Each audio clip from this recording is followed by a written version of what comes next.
mlaku-mlaku nang tunjungan. Surabaya. Selain menjadi ibu kota provinsi Jawa Timur, Surabaya dikenal sebagai kota perdagangan dan jasa. Memiliki jumlah penduduk kedua terbesar setelah DKI Jakarta, kota Surabaya terus menggeliat dalam membangun infrastruktur. Secara umum, perkembangan fisik kota Surabaya didominasi oleh pembangunan kawasan perumahan dan fasilitas perniagaan. Kawasan perumahan yang berupa kampung terkonsentrasi di area pusat kota.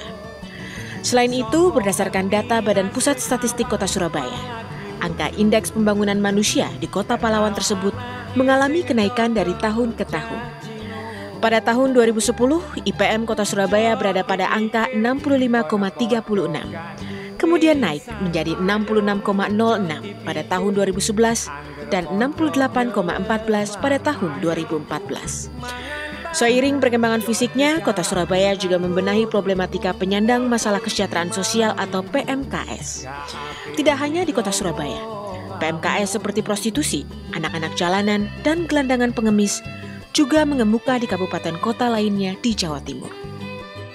Sekarang kan sudah semua lokalisasi yang ditutup di Jawa Timur ini.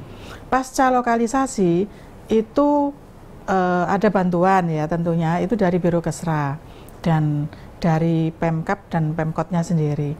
Nah, setelah itu kami yang melakukan rehabilitasi sosialnya setelah mereka dipulangkan ke daerah masing-masing. Lah, rehabilitasi sosial itu caranya kami melakukan kerjasama dengan dinas sosial yang ada di kabupaten kota.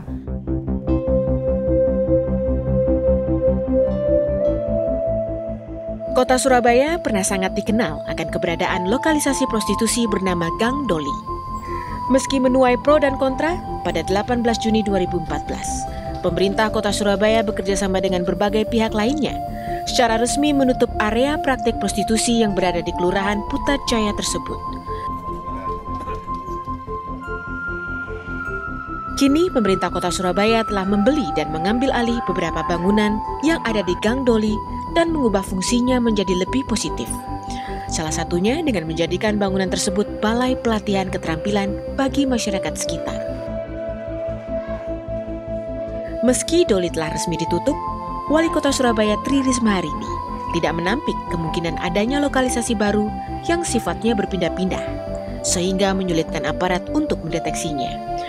Karena itu, Risma mengungkapkan pihaknya akan selalu bertindak tegas sesuai hukum dalam upaya memberantas PMKS dan mengharapkan peran aktif masyarakat. Makanya yang pindah-pindah itu saya senang sekali yang mau pindah dengan sukarela.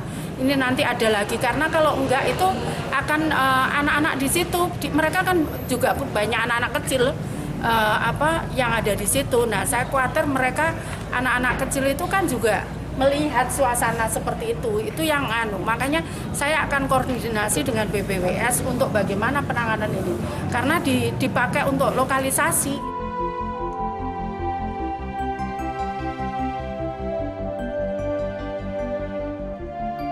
Kota Surabaya juga memiliki permasalahan anak-anak terlantar.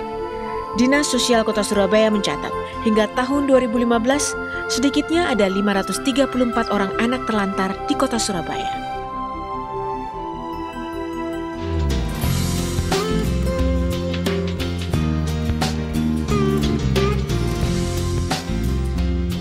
Sebagai upaya mengatasi permasalahan anak-anak terlantar, Pemkot Surabaya menggagas terbentuknya beberapa unit pelaksana teknis atau UPT. Salah satunya adalah UPT Kalijudan yang menampung anak-anak terlantar berkebutuhan khusus dengan pendekatan pemahaman dan perubahan perilaku yang bersifat normatif. Kenapa kita kedepankan lebih dahulu penanganan perubahan perilaku ini? Karena apa? Karena mereka lama di jalanan atau karena selama ini ketika berhubungan atau bersosialisasi dengan keluarganya, rata-rata di antara keluarga mereka itu tidak tahu bagaimana cara menangani mereka yang mengalami keterbelakangan mental. Makanya ketika mereka masuk di sini, itu yang menjadi skala prioritas bagaimana merubah perilaku mereka. Kemudian setelah itu kita berikan kegiatan-kegiatan yang sifatnya pengembangan potensi, kemudian pengembangan bakat dan minat mereka. Dalam hal pendataan penduduk non-permanen, Pemkot Surabaya melalui Dinas Komunikasi dan Informatika kini menerapkan sistem pendataan secara daring. Sistem ini bertujuan untuk mengantisipasi kejahatan, masuknya warga tidak dikenal, terorisme, dan sebagainya secara lebih efektif dan efisien. Tidak lagi menerapkan pendataan secara manual. Mekanisme pendataan kini mengandalkan akses perangkat lunak di 154 kelurahan dan 31 kecamatan yang terintegrasi dengan website Pemkot Surabaya.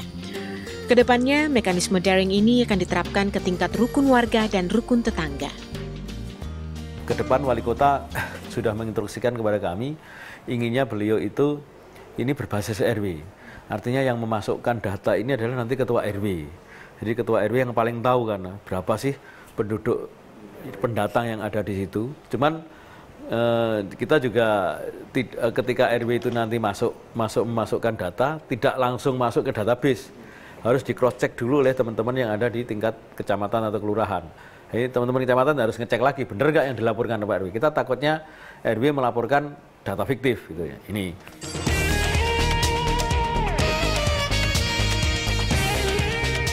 Keterlibatan kelompok masyarakat hingga ke tingkat rukun warga dan rukun tetangga menjelaskan bahwa penyakit masyarakat yang merupakan problematika sosial ini perlu dilakukan bahu-membahu.